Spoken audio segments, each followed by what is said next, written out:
waktu itu heboh. Tiba-tiba lo udah daftar jadi caleg di Partai Demokrat. Padahal menurut salah satu anggota partai lo sebelumnya bilang KTA-nya masih ada gitu. KTA-nya masih ada.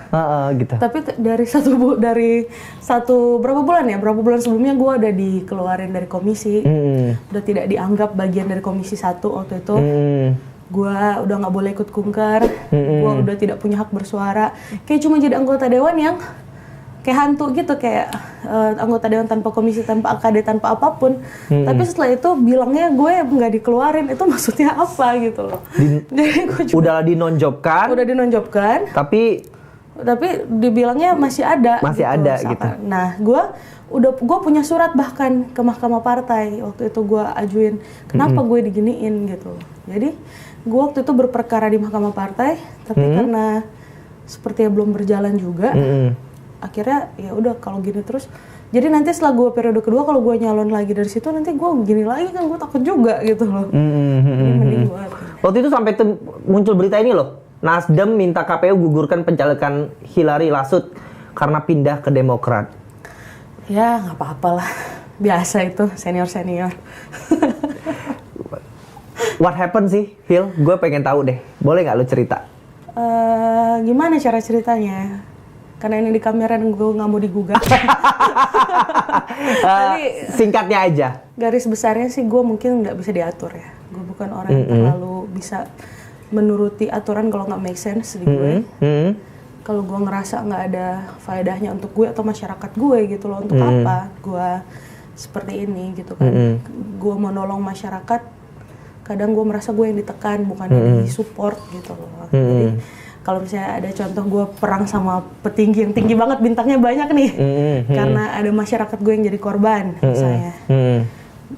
Yang ditelepon untuk ditekan tuh bukan yang bintang itu, yang malah gue gitu, bukan ditekan sih, tapi kayak kenapa sih harus kayak gitu, kasar banget gitu segala gerakannya atau apa gitu, kayak seakan-akan gue tuh kalau jalan tuh nggak ada nego-nego halusnya gitu loh. Kan gue nggak biasa, gue nggak punya uang juga buat nego-nego halus kayak gitu loh. Yang mau gue tolong juga masyarakat kecil, nggak ada kasus orang gede yang gue mungkin karena gue bisa bilang lo pendatang baru nggak sih? Bisa dibilang mungkin karena lo pendatang baru gitu. Tapi masih dianggap junior gitu. anak kemarin sore gitu.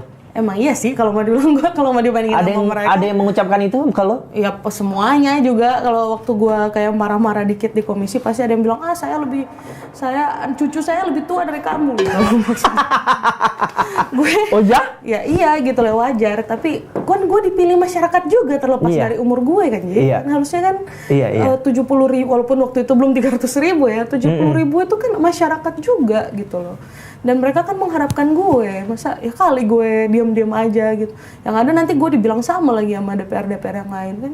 Sedangkan yang gue punya apa? Gue nggak punya duit, gue nggak punya apa-apa. Gue bisa ya menunjukkan kinerja gue. Kalau nggak, gimana caranya gue bisa ngebuktiin gitu. Pertanyaan gue selanjutnya adalah, kenapa Demokrat? Gue sempat daftar. ini ya.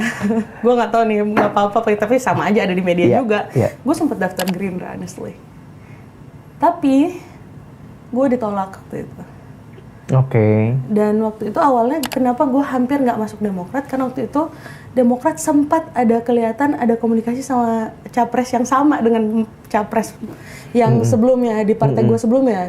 Jadi kalau gue keluar dari situ tapi ketemu lagi sama orang-orang itu, gue bakal pusing juga. Jadi pas capres Anies ya waktu itu nggak jadi sama Demokrat, wah gue dapat jalan lulus di situ. Tapi hampir-hampir juga gue udah daftar ke Gerindra, karena gue tahu untuk bisa daftar di partai yang mendukung Prabowo, kan waktu itu kan gue pengen mendukung Pak Prabowo kan. Bahkan sebelum Demokrat deklarasi dukung Prabowo, gue ada ambil ketua relawannya. Jadi emang karena gue gue dari 3 calon itu ya gue pengen mendukung Prabowo aja sebenarnya. Pure itu alasan lo ngambil Demokrat? Apa ada salah satu yang jadi pertimbangan ya? Dan kan ada hitung-hitungan politik. Di partai yang lain udah ada si A, si B, si C. Waktu itu di Demokrat di Sulut nggak ada kursi. Jadi kalau gue masuk situ kursinya punya gue. Dengan hitung-hitungan politik itu, lo ngerasa Partai Demokrat adalah partai yang tepat? Iya, secara hitung-hitungan politik. Setelah hitung-hitungan politik. beneran tepat setelah itu? Lumayan 327.000.